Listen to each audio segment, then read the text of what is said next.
There's this viral news on social media where Hakimi's wife took him to court, and she filed for divorce. But at the end of the day, it was revealed that Hakimi's property was not registered under his name, and it was registered under his mommy's name. So, what do you think about this? First of all, they did court marriage, right?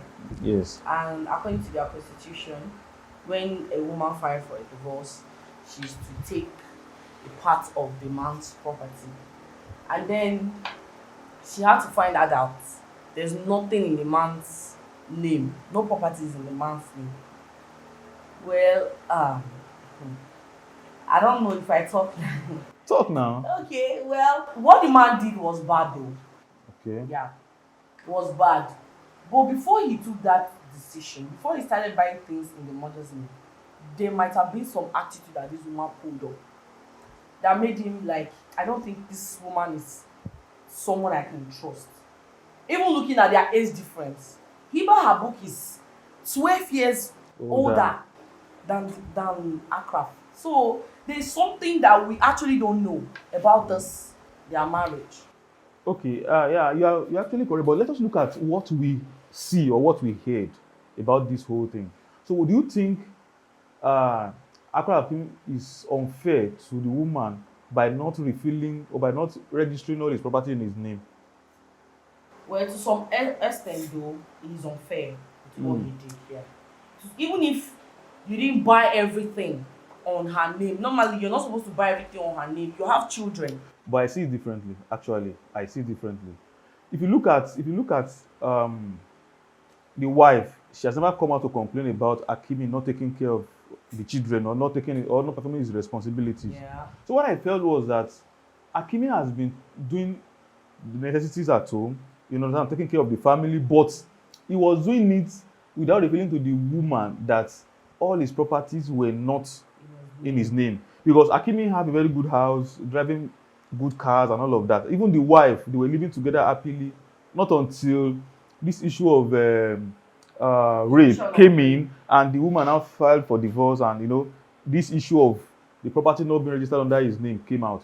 For me, I feel that Hakimi was wise to some extent, because maybe after they actually got married, he now saw that this woman is not someone who he can trust.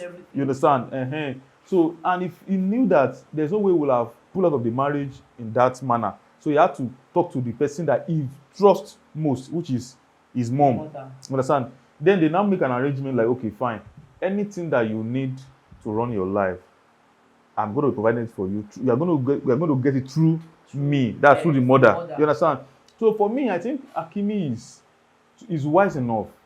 But one bad thing I saw in him is that he was not supposed to get married to somebody you cannot trust. For me, before you get married, you're supposed to have a relationship. So why is there court marriage? Exactly. Why is this marriage being practiced? Court marriage.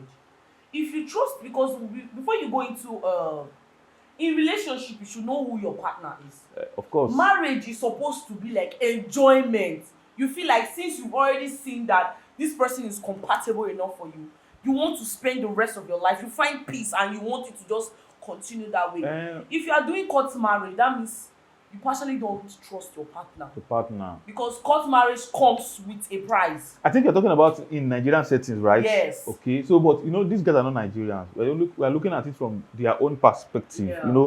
Over there, their primary ways of getting married is via court marriage. You understand? And that's just like their own doctrine.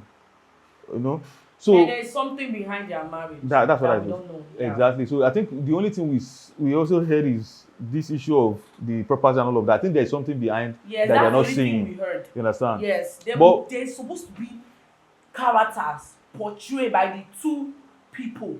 Maybe the wife wasn't submissive enough for the man to be like, okay, let me start buying my properties in her name. Yeah. Not even in his own children's name. Like in his mother's name. No, this guy has some explanation to do. Yeah. Anyway, that's good. But now there is this Mr. P. That's Mr. Peter of P Square. Yeah. He criticized Aircraft for that single act. So what do you think? For me, I think Mr. P is talking too much. I used to like him very well, but you know, I think he's coming out too much to talk on something that he does not even have idea of. You know, because this guy also we have to protect his future too. Look at Iman Lebue of Arsenal, for example, you know, because he was not white, or let me say the stuff caught him unaware, he lost all his property to the wife. He got, in fact, he was even about committing suicide. You know, if not for his families and friends and now came to his, you know, he had to go back to his village to get married to his ex-girlfriend, who is now with him, and you know, for me, I think we are supposed to, before you make judgments, you're supposed to know at least a little about what is happening. Because if by now the woman, that aircraft wife, succeeded in doing so, people will have been blaming Akraf by now. She'll be jubilating by now. She'll be jubilating by now. But right now, people are still criticizing Akraf for being too wise. I call him Ogbon. Man, Mr. P, you know, everybody's entitled to their own opinion. Yeah, so I won't actually, he knows why he's saying the things that he's saying, but we should look at people that are faithful. Yeah, but at the end of the day, my own is that you don't criticize people publicly. You just make your own opinion known. People that are faithful before you know. No problem. So, okay, now, so I think that's going to be the end of this section from Kugjaymedia. Make sure you follow our social media pages and download our app so that you can get instant updates. Thank you. 2K giveaway every week.